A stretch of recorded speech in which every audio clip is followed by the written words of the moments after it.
Another primetime game for the Baltimore Ravens is fast approaching, and not only will it be against a serious challenger in the Detroit Lions, but it's going to be at the bank, all black uniforms on Monday Night Football. I'm really excited for this matchup for a number of reasons, and a lot of it has to do with our Week 3 opponent. Like the Ravens, the Lions lost in Week 1 but bounced back in a resounding way in Week 2. Jared Goff has a seriously potent offense at his disposal, and between Amon-Ra St. Brown, Jahmyr Gibbs, Sam Laporta, David Montgomery, and Jameson Williams, the Baltimore defense is going to have to show up again in this game in a big way. The Ravens offense put up 40 points in Week 1 against the Bills, and 41 against the Browns in Week 2. Are they going to have to put up 42 in this contest against the Lions in Week 3? I certainly believe that they can, I just hope that that's not what's needed to win this game. There are some concerning injuries on the Ravens roster, especially on the defense, but at the same time, there are some pleasant surprises that go along with these unexpected opportunities that I'll touch on a bit later. Ravens fans know what Lamar has done to NFC teams. The Lions have been on the receiving end of what he's done to NFC teams.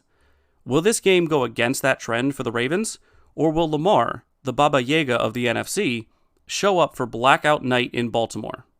Let's get to it.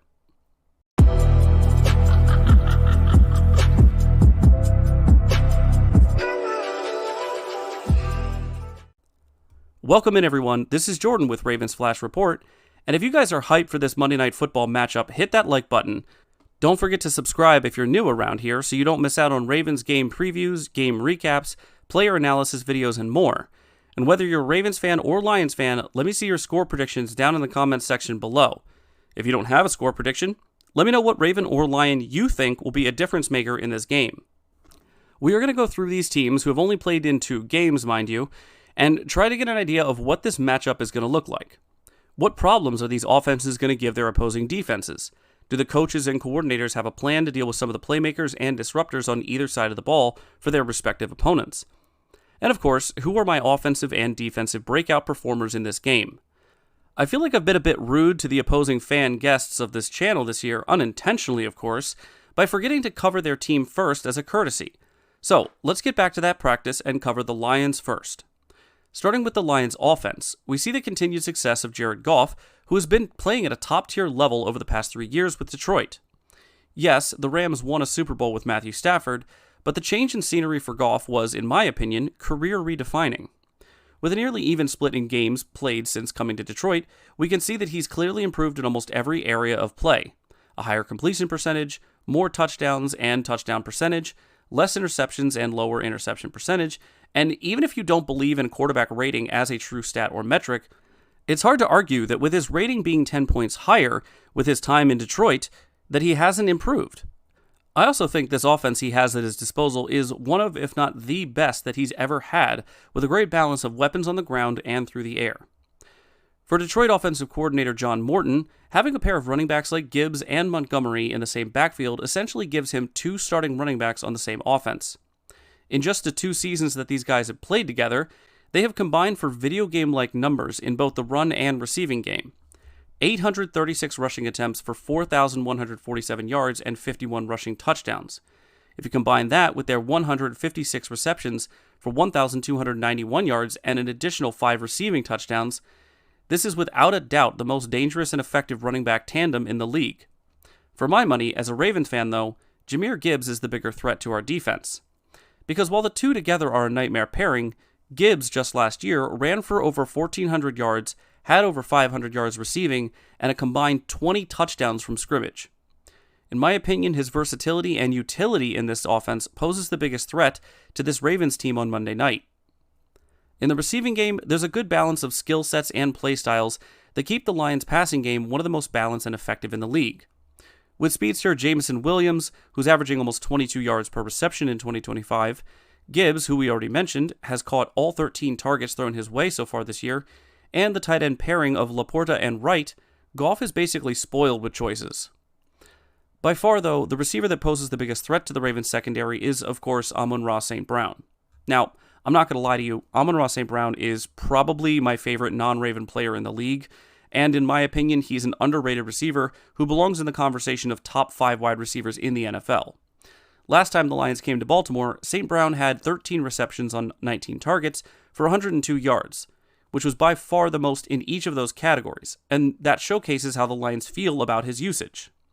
The Ravens struggled in Week 1 against Keon Coleman with the Bills, and did a much better job, though, against Jerry Jeudy from the Browns in Week 2.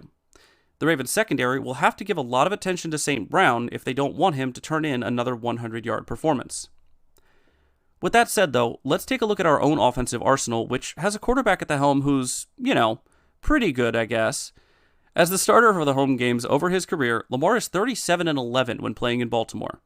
Against the NFC, Lamar has a record of 24-2 as a starter, and since becoming the full-time starter in 2019, he's faced NFC teams 11 times in Baltimore with a record of 10-1.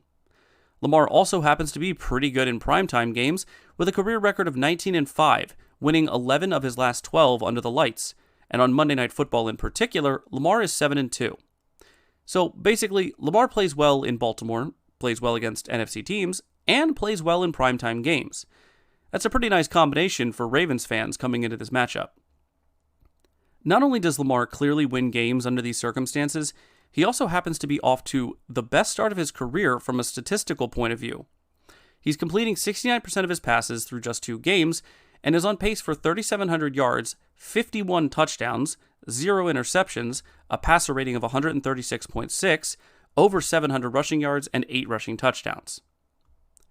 Obviously, I'm mentioning the stat line as a joke since we're 15 games away from the end of the year, and it's way too early to try and make projections off of just 2 games. That being said, a fairly easy-to-see trend that's developing in Baltimore, at least from the offensive side, revolves around the high frequency of usage of wide receiver Zay Flowers. Now, I'm not going to regale you with the absurd stat line that Zay would have after 17 games based on his first 2, but I think it's clear that despite Lamar's plethora of receiving options, Flowers is clearly number 1. And it makes sense. He's got good hands, runs clean routes, and most importantly, no one we've faced so far this year can cover him. There were many players who contributed to our Week 2 win over the Browns, but Zay kept our head above water when the run game floundered. The Lions' secondary is good, and they have many good players like Brian Branch, Terrion Arnold, and Kirby Joseph, but they can't cover Zay in man coverage. That means 2 things. Either someone else is open, or Lamar can get out of the pocket and burn up the field. The Browns realized that they had to help in coverage on Zay, and when they did, other receivers started to magically get targets. I don't think that's a coincidence. Zay makes this passing game work because he's unguardable in one-on-one scenarios. Another player that would be even less fun to try to take on in a one-on-one scenario is Derrick Henry. Did Henry have a less than productive game in Week 2? Yes, he did. But that was mainly due to the entire game plan of the Browns defense boiling down to, hey everybody, stop Henry. This of course gave way to Zay and the passing game taking over. The Lions are not a stupid team and have now seen that simply throwing everybody into the box to stop one guy, albeit a first ballot Hall of Famer, is not going to be successful when Lamar Jackson is under center. This means that I think Henry has a bounce-back game in the all-black uniform, because it really does seem like only an entire defense can stop Henry if he has even halfway decent blocking in front of him. The last time the Ravens faced Detroit, they had 146 rushing yards, and Henry wasn't even on the team yet. I won't put a number on it, but I think it's safe to say that our run game makes a big difference in this Monday night game. So far through weeks 1 and 2, the Lions defense has had its ups and downs, facing off against 2 of its 3 division rivals. Oddly enough, their defense actually looked better statistically against the Green Bay Packers than it did against the Bears, despite losing to the former and blowing out the latter. This is why we can't only look at yardage as an indicator of team success, though. Against Green Bay, the Lions held Josh Jacobs to only 66 yards and a single touchdown, but Jordan Love efficiently carved up Detroit's secondary, going 16 for 22 and 2 touchdowns with no turnovers. The Lions also committed 7 penalties and only converted 5 of their 15 third downs. Against Chicago, Detroit not only played a cleaner game with only 3 penalties, but they didn't turn the ball over once. The defense was also playing much better and more aggressively, sacking Caleb Williams 4 times and recovering not only a forced fumble, but also picking Williams off and stopping Chicago on both of its 4th down attempts. Where the Lions defense could see some success in this game is in their pass rush against the Ravens offensive line. Not only is the jury still out on both Voorhees and Faalele, but now Stanley just had a stinker of a game against the Browns. The counterpoint to this is that even though Caleb Williams is quite mobile, He's not as mobile as Lamar and not as experienced as Jackson is when making throws once he gets outside the pocket, as seen with his bad interception in the Detroit game. Where the Lions' defense could struggle against the Ravens, though, is sort of along those same lines, as Williams was able to take off 5 times for 27 yards, and DeAndre Swift added 63 and a touchdown on just 12 carries. I already mentioned how I think the Ravens' run game will have a resurgence, and a lot of that has to do with Lamar's incredible success running the ball against NFC teams that are underprepared for his actual in-game speed. Another aspect of the Ravens' offense, and in particular Lamar, is that he plays the quarterback position more closely to Jordan Love than Caleb Williams. Yes, he is more athletic than both and uses that to his advantage, but his decision-making and pinpoint accurate throws match that efficiency shown by Love, which worked well on the Lions' secondary. Branch and Joseph played well, but Arnold struggled in both games, giving up a combined 11 receptions on 16 targets for 176 yards and a touchdown in the Packers game. Just as defensive coordinator Kelvin Shepard will try to take advantage of the weak spots along the Ravens' offensive line, expect Todd Monken to test Arnold early and often in this game. As far as the Ravens' defense is concerned, there are 3 main areas of focus I believe need to be in the front of players' and coaches' mind. Pressure Goff, keep Gibbs contained, and make sure there is help over the top in the secondary. Now, pressuring Goff might be easier said than done, of course, but the Ravens typically do better against traditional pocket passers than they do when facing quarterbacks who can get out of the pocket and make plays, something that Goff isn't exactly known for. If Goff is allowed time in the pocket, though, he will shred the Ravens' secondary. Don't let the 2023 game cloud your judgment of how talented Goff is behind a good offensive line. Similarly, keeping Gibbs contained will be a serious challenge, but the Ravens have actually done a better job at dealing with screens to running backs than I thought when I brought it up as a potential issue before the season started. A lot of that has to do with Zach Orr calling the right coverages, but it also has a huge advantage in having the best safety in football in Kyle Hamilton. When it comes to ensuring help is available over the top for the secondary, we also need to bring in the other Ravens safety, rookie Malachi Starks, who has been very solid through his first 2 games in the NFL. Nothing crazy or flashy, but the Ravens don't really need that from him. What they need is a smart safety with good fundamentals, limiting big plays, and being a sure tackler, which Starks has shown he can do confidently. Earlier, I spoke about how some of the injuries to the defense could have silver linings to them, and I want to go over those now and how they relate to the 3 areas of focus I just mentioned. With Kai Van Noy out for at least the next few weeks, Mike Green should be expecting an increased snap count. And with what he showed us not only in the preseason, but through the first 2 games, I know I'm not the only one who's excited to see what he gives us in the pass rush department.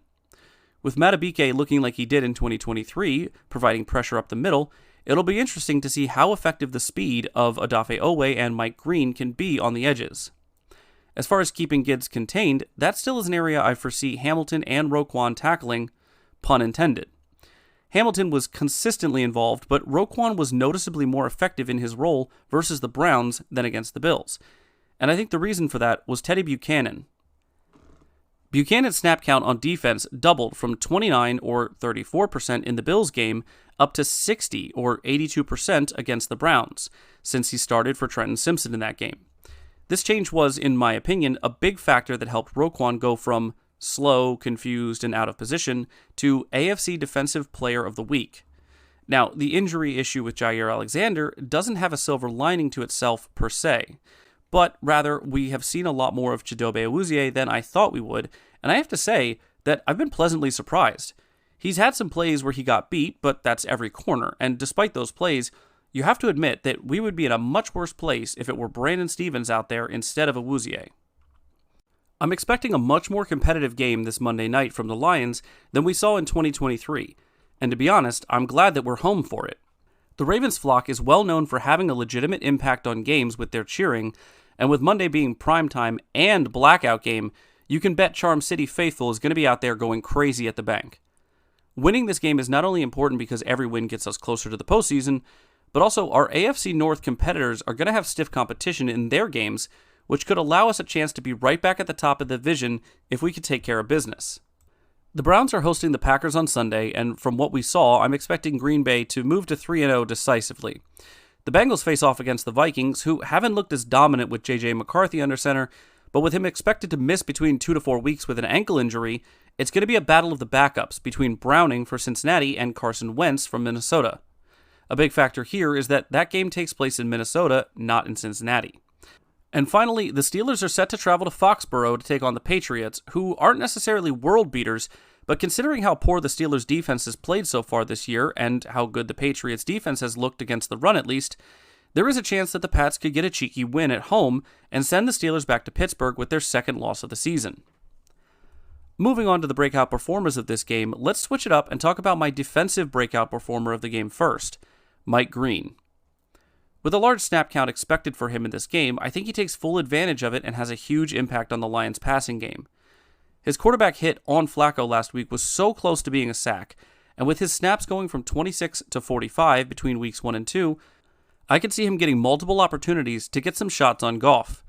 Not only am I calling that Green will get his first sack in the NFL this Monday night, I also think that he adds 2 tackles for loss and generally makes it a long night for Goff and his offensive line. As for my offensive breakout player of the game, I'm going to take the easy way this week. I'm expecting Lamar Jackson to not only continue the fantastic start that he's had in 2025, but also his dominance over NFC opponents. As for the entire NFC North, Lamar has yet to face the Bears and Packers in his career, but he's 3-0 when facing the Lions and Vikings. In the 2 games he's had against the Lions, he's put up 644 passing yards, a 4-to-1 touchdown to interception ratio, with a 117.3 passer rating.